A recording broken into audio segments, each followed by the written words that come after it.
नमस्कार मित्रांनो, मराठी व्याकरण अकॅडमी या यूट्यूब चॅनलमध्ये तुम्हा सर्वांचं स्वागत आहे. जानेवारी महिन्यामध्ये झालेल्या CTET परीक्षेसंदर्भात जे काही पेपर दुसरा होता, तर त्यामध्ये जी काही दुसरी भाषा होती मराठी, याच्या आपण अध्यापनशास्त्रावर आधारित 15 प्रश्न या व्हिडिओच्या माध्यमातून बघणार आहोत. तर या ठिकाणी व्हिडिओला सुरुवात करण्यापूर्वी तुम्ही जर चॅनलला नवीन असाल तर चॅनलला सबस्क्राईब करा, लाईक करा आणि शेअर देखील करा, जेणेकरून इतरांना देखील याचा फायदा घेता येईल. तर पेपर दुसरा आणि भाषा देखील दुसरी मराठी याचे आपण 15 प्रश्न अभ्यासणार आहोत. सुरुवातीला पॅरेग्राफ आणि त्यानंतर दुसरा पॅरेग्राफ त्या ठिकाणी दिलेला आहे. तर गद्यांशवर आधारित आपण नंतर व्हिडिओ बनवणार आहोत, तेव्हा तुम्ही बघू शकाल, चॅनलवर अवेलेबल असेलच. परंतु सध्या आपण 15 प्रश्न जे काही अध्यापनशास्त्रावर आधारित आहे ते आपण बघणार आहोत. तर या ठिकाणी आजच्या व्हिडिओचा पहिला प्रश्न आहे, चांगले भाषिक लेखन शिकण्यासाठी पुढीलपैकी कोणत्या प्रक्रियेचा सहभाग असावा. तर या प्रकारे या ठिकाणी आपल्याला प्रश्न विचारलेला आहे की चांगले भाषिक लेखन शिकण्यासाठी पुढील कोणत्या प्रक्रियेचा अभ्यास असावा. पहिला पर्याय आहे बुद्धिमंथन, मुद्द्यांचे टाचन, आराखडा, कच्चा मसुदा, संपादन आणि अंतिम स्वरूप. या प्रश्न बघण्यासाठी आपल्याला एक प्रक्रिया असते. कोणतेही कार्य जर करायचं असेल आपल्याला, तर ते कार्य करण्यासाठी आपल्याला काहीतरी कृती सुरुवातीला करावी लागते. डायरेक्टली त्या स्टेपला किंवा त्या कार्याला आपण करत नाही, त्यापूर्वी देखील काहीतरी प्री प्लॅनिंग आपली असते. तर त्याच प्रकारचा एक आराखडा कसा बनवायचा किंवा चांगले भाषिक लेखन शिकण्यासाठी आपल्याला कशा प्रकारे त्या सिक्वेन्सने किंवा त्या प्रक्रियेने पुढे जायचं आहे, याचा एक क्रम दिलेला आहे. त्या क्रमानेच आपल्याला पुढं जावं लागेल. मग या ठिकाणी 4 पर्याय दिलेले आहे: बुद्धिमंथन, मुद्द्यांचे टाचन, आराखडा, कच्चा मसुदा, संपादन आणि अंतिम स्वरूप.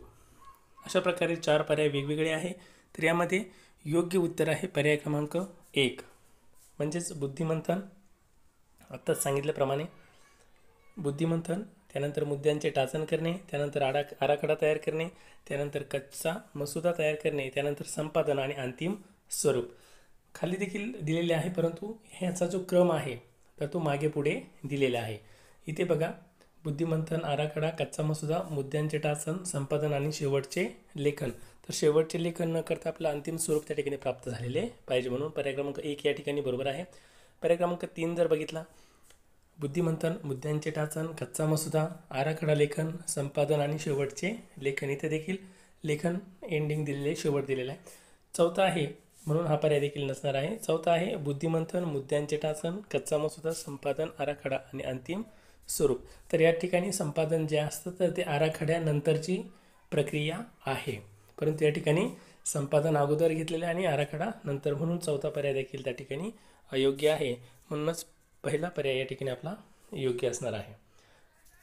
पुढचा प्रश्न आहे, त्रिभाषा धोरणाच्या संदर्भात पुढीलपैकी कोणते विधान योग्य आहे. कोणतं विधान योग्य ते आपल्याला बघायचं आहे. सर्व मुले त्यांच्या शिक्षणाची सुरुवात त्यांच्या मातृभाषेत, घरच्या भाषेत करतात आणि हायस्कूलचे शिक्षण पूर्ण होईपर्यंत किमान 2 अधिक भाषा संपादित करतात. पर्याय क्रमांक 2, सर्व मुले त्यांच्या शिक्षणाची सुरुवात इंग्रजी किंवा घरची भाषा या माध्यमातून करतात आणि हायस्कूलचे शिक्षण पूर्ण होईपर्यंत किमान 2 अधिक भाषा संपादित करतात. यानंतर पुढचा प्रश्न आहे, पुढचा पर्याय आहे, सर्व मुले त्यांच्या शिक्षणाची सुरुवात त्यांच्या प्रदेश भाषेतून करतात आणि हायस्कूलचे शिक्षण पूर्ण होईपर्यंत किमान 2 अधिक भाषा संपादित करतात. आणि चौथा पर्याय आहे, सर्व मुले त्यांच्या शिक्षणाची सुरुवात हिंदी या अधिकृत भाषेतून करतात आणि हायस्कूलचे शिक्षण पूर्ण होईपर्यंत किमान 2 अधिक भाषा संपादित करतात. तर अशा प्रकारे 4 पर्याय आपल्याला दिलेले आहे. तर यातील पर्याय क्रमांक 1 या ठिकाणी योग्य आहे, कारण आपल्याला योग्य विधान या ठिकाणी ओळखायचं आहे. सर्व मुले त्यांच्या शिक्षणाची सुरुवात ही त्यांच्या मातृभाषेत म्हणजेच घरच्या भाषेत या ठिकाणी करत असतात. त्यानंतर हायस्कूलचे शिक्षण पूर्ण होईपर्यंत किमान 2 अधिक भाषा त्या ठिकाणी संपादित करतात. ज्या प्रकारे त्रिभाषा सूत्राचं जे काही धोरण आहे त्या प्रकारे पहिलं विधान या ठिकाणी योग्य आहे, पर्याय क्रमांक 1. पुढचा प्रश्न आहे, निर्देशक डिक्लेरेटिव्ह नॉलेज म्हणजे काय. व्याकरणिक घटक सोडविणे, भाषेतील शब्दांचे उच्चारण, व्याकरणातील घटकांविषयी जाणणे आणि व्याकरणातील घटकांची त्रुटी ओळखणे. तर यापैकी कोणता पर्याय योग्य असणार आहे. तर पर्याय क्रमांक 3 या ठिकाणी योग्य आहे. निर्देशक ज्ञान म्हणजेच या ठिकाणी व्याकरणातील घटकाविषयी जाणणे होय, पर्याय क्रमांक 3. पुढचा प्रश्न आहे, समाजशास्त्र विषयाचे विद्यार्थी व्याख्यानातील मुख्य कल्पना आत्मसात करून त्यांच्या नोंदी टिपतात. नोंदी टिपणे म्हणजे नोट्स बनवणे. हे कौशल्य म्हणजे मग हे कौशल्य काय आहे नेमकं? व्याख्यान म्हणजेच काय तर शिक्षक त्या ठिकाणी शिकवत आहे आणि ही मुख्य जी काही कल्पना आहे ती आत्मसात ते विद्यार्थ्यांनी केलेली आहे. आत्मसात म्हणजे ती स्वीकारलेली आहे आणि त्यातून ते नोंदी काहीतरी नोट्स तयार करतात. ॲज इट इज न लिहिता त्यामध्ये त्यांचे काही विचार असेल, काही शब्द असेल त्यामध्ये समावेश करत असतात. मग या प्रकारचे जे काही नोट्स बनवल्या जातात, ज्या काही नोंदी टिपतात, तर त्याला काय म्हटलं जातं? तर पर्याय क्रमांक 1 आहे ज्ञानात्मक कौशल्य, अभ्यास कौशल्य, श्रवण कौशल्य आणि लेखन कौशल्य. तर या ठिकाणी योग्य उत्तर आहे पर्याय क्रमांक 2 अभ्यास कौशल्य. म्हणजे शिक्षकांनी काय सांगितलेले ते सुरुवातीला त्यांनी ऐकलं आणि त्यानंतर त्यावर विचार करून त्यांनी नोट्स या ठिकाणी नोंदी ज्या आहेत त्या केलेल्या आहे. म्हणजेच अभ्यास कौशल्य या ठिकाणी त्याचं योग्य पर्याय असणे पर्याय क्रमांक 2. पुढचा प्रश्न आहे शिक्षणाचे फलित विद्यार्थ्याला मदतरूप ठरते. फलित म्हणजेच काय तर त्याचं फळ. तर लक्षणीय भाषा घटक आत्मसात करण्यास, लक्षणीय व्याकरणिक ज्ञान संपादन करण्यास, लक्षणीय क्षमता साध्य करण्यास आणि सर्व कौशल्याची किमान पातळी आत्मसात करण्यात. तर या ठिकाणी योग्य उत्तर असणार आहे लक्षणीय क्षमता साध्य करण्यास. लक्षणीय म्हणजे जास्तीत जास्त ज्या काही ॲबिलिटीज असतात आपल्यामध्ये, ज्या काही क्षमता असतात त्या साध्य करण्यासाठी आपल्याला ते शिक्षण आहे तर ते उपयोगी ठरत असतं. म्हणून शिक्षणाचं जे काही फळ आहे, जे काही फलित आहे तर ते विद्यार्थ्याला लक्षणीय क्षमता साध्य करण्यास उपयुक्त ठरत असतात, मदतरूप ठरत असतात. पर्याय क्रमांक 3 या ठिकाणी योग्य आहे. पुढचा प्रश्न आहे 8वीच्या वर्गातील शिक्षिका 5 वाक्यांचा इंग्रजी मजकूर वाचते आणि मुलांना काळजीपूर्वक ऐकायला सांगते. यानंतर ती मुलांना 4-4च्या गटात बसून तोच मजकूर वेगवेगळ्या प्रकारच्या जवळच्या विद्यार्थ्याला सांगायला लावते. ही कृती म्हणजे नेमकं काय? तर पहिलं आहे श्रवण कार्य, लेखन कार्य, परिच्छेद लेखन आणि सामूहिक लेखन. तर या ठिकाणी योग्य उत्तर जे आहे तर ते 2 प्रकारे आपल्याला या ठिकाणी दिलेलं आहे. तर पर्याय क्रमांक 3 पण योग्य आहे परिच्छेद लेखन आणि पर्याय क्रमांक 4 म्हणजे सामूहिक लेखन देखील योग्य आहे. तर दोन्ही उत्तर या ठिकाणी होऊ शकतात. त्यामुळे याचं श्रवण कार्य लेखन कार्य न होता हे उर्वरित जे 2 पर्याय क्रमांक 3 आणि 4 जे आहे तर 2 उत्तर या ठिकाणी होऊ शकतात. कारण परिच्छेद वेगवेगळ्या प्रकारे विद्यार्थ्याला सांगायला लावते. ही कृती म्हणजेच काय तर परिच्छेद लेखन किंवा सामूहिक लेखन. पुढचा प्रश्न आहे इलाम हा इयत्ता 7वीचा विद्यार्थी असून त्याला कन्नड, मराठी, हिंदी आणि इंग्रजी भाषा बोलता येतात. 4 भाषा येतात. घरी आपल्या पालकांशी तो या 4ही भाषात मुक्तपणे बोलतो आणि तो वर्गात हिंदी, कन्नड आणि इंग्रजीतून बोलतो कारण या भाषा त्याच्या मित्रांना व शिक्षकांना अवगत आहेत. त्याचे कौशल्य म्हणजे मग नेमके कोणते?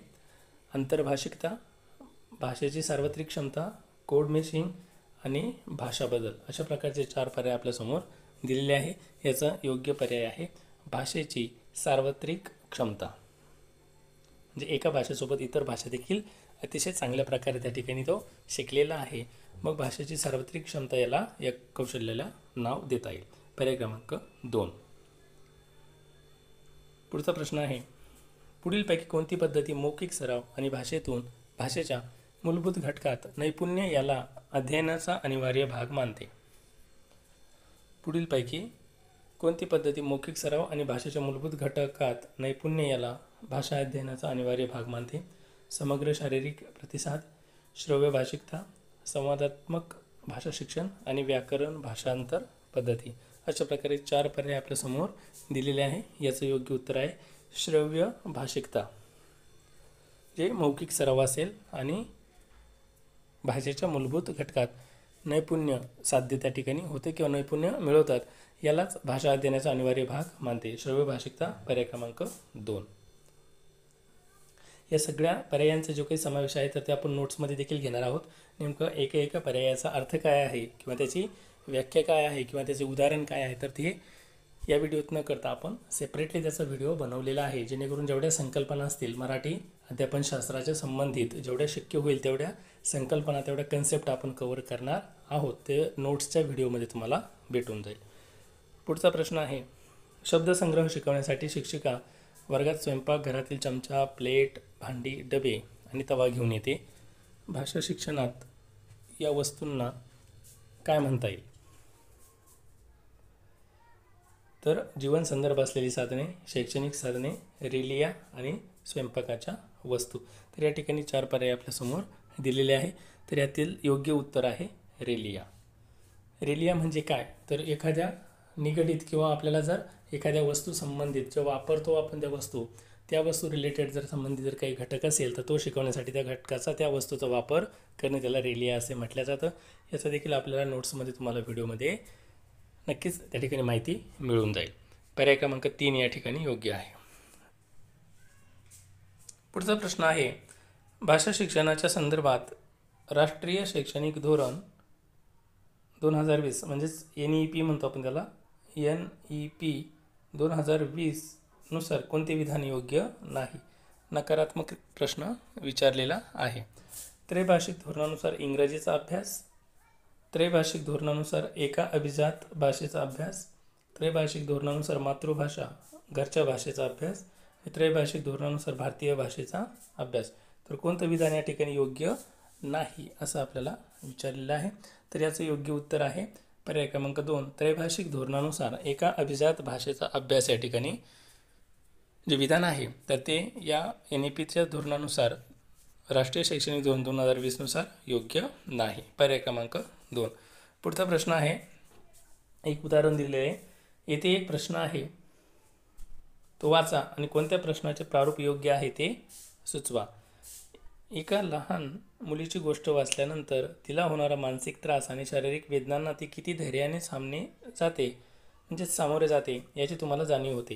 तुम्ही त्या मुलीला कौतुक करणारे पत्र लिहिता. 120 शब्दात हे पत्र लिहा. पत्र लेखनासाठी या ठिकाणी एक प्रश्न आहे. मग हा स्वैर-स्वच्छंद प्रश्न म्हणता येईल, भावदर्शी प्रश्न म्हणता येईल, दीर्घोत्तरे प्रश्न म्हणता येईल की अंदाजित प्रश्न म्हणता येईल? तर हे प्रश्नाचे वेगवेगळे प्रकार आहेत. तर हा प्रश्न नेमकं कशामध्ये आपल्याला आलेला आहे हे आपल्याला ओळखायचं आहे. तर याचं योग्य उत्तर आहे पर्याय क्रमांक 4, अंदाजित पत्र प्रश्न त्याला म्हणता येईल. अंदाजित प्रश्न, एक अंदाज त्या ठिकाणी आपल्याला करायचा आहे आणि त्यानुसार आपल्याला त्या ठिकाणी पत्र लिहायचं आहे. पर्याय क्रमांक 4 योग्य आहे. पुढचा प्रश्न आहे, विद्यार्थ्यांना विषयाचे नीट आकलन होण्यासाठी अपेक्षित विषयाच्या विरुद्ध दृष्टिकोनाचा परिचय त्यांना करून दिला जातो. या उपक्रमातून विद्यार्थ्यांच्या कोणत्या कौशल्याला मदत किंवा उत्तेजन मिळते? नीट आकलन होण्यासाठी अपेक्षित विषयाच्या विरुद्ध दृष्टिकोनाचा परिचय, विरुद्ध शब्द या ठिकाणी दिलेले आहे. परिचय त्यांना करून दिला जातो. या उपक्रमातून विद्यार्थ्याच्या कोणत्या कौशल्याला मदत मिळते? साक्षरता विकास, चिकित्सक विश्लेषण, प्रक्रियाधिष्ठित शिक्षणशास्त्र आणि चिकित्सक साक्षरता. तर या ठिकाणी योग्य उत्तर आहे चिकित्सक साक्षरता. म्हणजेच काय, तर कोणतीही गोष्ट असेल, कोणतीही जे काही बाबा असेल, जे काही कारण असेल तर त्याला 2 बाजू असतात आपण असं म्हणतो. तर त्या दोन्ही बाजूचा त्या ठिकाणी चिकित्सक पद्धतीने वापर किंवा विचार करणे हे महत्त्वाचं आहे. आणि हीच चिकित्सक पद्धती म्हणजेच एक प्रकारचे ॲनालिसिस त्या ठिकाणी करणे, कोणत्याही गोष्टीवर दोन्ही बाजूंनी विचार करणे, एक बाजू न घेता त्याच्या दोन्ही बाजूचा. म्हणजे तिथे विचारलेले की नीट आकलन होण्यासाठी अपेक्षित विषयाच्या विरुद्ध दृष्टिकोनाचा परिचय, हा शब्द या ठिकाणी महत्त्वाचा आहे. मग त्यासाठी चिकित्सक साक्षरता असे आपल्याला त्या कौशल्याला म्हणता येईल. पर्याय क्रमांक 4 या ठिकाणी योग्य आहे. पुढचा प्रश्न आहे, भाषा सार्वत्रिकता, ट्रान्सलँग्वेजिंग म्हणजे काय? हे एक शिक्षणात भाषा हे धोरण असून यात वर्गात किती भाषा शिकवायच्या हे ठरविणे, भाषा अध्ययन अध्यापनात एका भाषेकडून दुसऱ्या भाषेकडे जाणे, विशिष्ट काळानंतर भाषिक बदलांचे ज्ञान. आणि ही एक शिक्षणशास्त्रातील प्रक्रिया आहे ज्यात वर्गामध्ये एकापेक्षा अधिक भाषांचा साधन म्हणून वापर करणे. तर याचं योग्य उत्तर आहे पर्याय क्रमांक 4, ही एक शिक्षणशास्त्रातील प्रक्रिया आहे ज्यात वर्गामध्ये एकापेक्षा अधिक भाषेचा साधन म्हणून वापर केला जातो. पर्याय क्रमांक 4. पुढचा प्रश्न आहे, भाषा शिक्षणाच्या संदर्भात कोणते विधान योग्य आहे? पहिला, सर्व भाषा शिकणे आणि दुसरी भाषा यात पूर्णतः भिन्न आहेत. मूळ प्रथम भाषेचे ज्ञान हे द्वितीय भाषा शिकण्यात अडथळा आणते. मूळ प्रथम भाषेच्या ज्ञानाचा द्वितीय भाषा शिकण्याशी काही देणे घेणे नसते. आणि मूळ प्रथम भाषेचे ज्ञान द्वितीय भाषा शिकण्यात मदतरूप ठरते. तर याचं योग्य उत्तर आहे पर्याय क्रमांक 4, मूळ आणि प्रथम भाषा जी आहे याचे ज्ञान द्वितीय भाषा शिकण्यास त्या ठिकाणी मदतरूप ठरत असते. आधार सपोर्ट त्या ठिकाणी होत असतो. भाषा जरी वेगवेगळी असले तरी काही घटक या ठिकाणी समानच असतात. म्हणून प्रथम किंवा मूळ भाषा जी असेल तरीचे ज्ञान आपल्याला दुसरी भाषा शिकण्यास नक्कीच मदतरूप ठरत असते. पर्याय क्रमांक 4 या ठिकाणी योग्य आहे. पुढचा आणि शेवटचा प्रश्न आहे, पुढीलपैकी कोणत्या घटकाचा संबंध शैक्षणिक भाषेतील नैपुण्य किंवा भाषेच्या विविध अंतर्भूत भागांसाठी लावला जातो? ज्ञानात्मक शैक्षणिक भाषा नैपुण्य, आंतरभाषीय नैपुण्य, परस्परातील मूळ संवाद आणि संवादात्मक भाषा नैपुण्य. तर या ठिकाणी कोणत्या घटकांचा संबंध शैक्षणिक भाषेतील नैपुण्य किंवा भाषेच्या विविध अंतर्भूत भागासाठी लावला जातो असा या ठिकाणी विचारलेला आहे. तर याचं योग्य उत्तर आहे ज्ञानात्मक शैक्षणिक भाषा नैपुण्य. पर्याय क्रमांक 1 या ठिकाणी योग्य आहे, ज्ञानात्मक शैक्षणिक भाषा नैपुण्य. याचे देखील CALP त्याला का म्हणतात किंवा BICS या ठिकाणी का म्हटलेलं आहे किंवा त्याचा लॉंग फॉर्म जो असेल ते पूर्ण डिटेलमध्ये तुम्हाला आपल्या नोट्सचे जे काही व्हिडिओ आहेत त्या व्हिडिओमध्ये तुम्हाला माहिती मिळेल. तर तुम्हाला हा व्हिडिओ कसा वाटला कमेंटमध्ये नक्की कळवा. त्याचप्रकारे व्हिडिओला लाईक करा, शेअर करा, चॅनलला सबस्क्राईब केलं नसेल तर सबस्क्राईब करा. थँक्यू.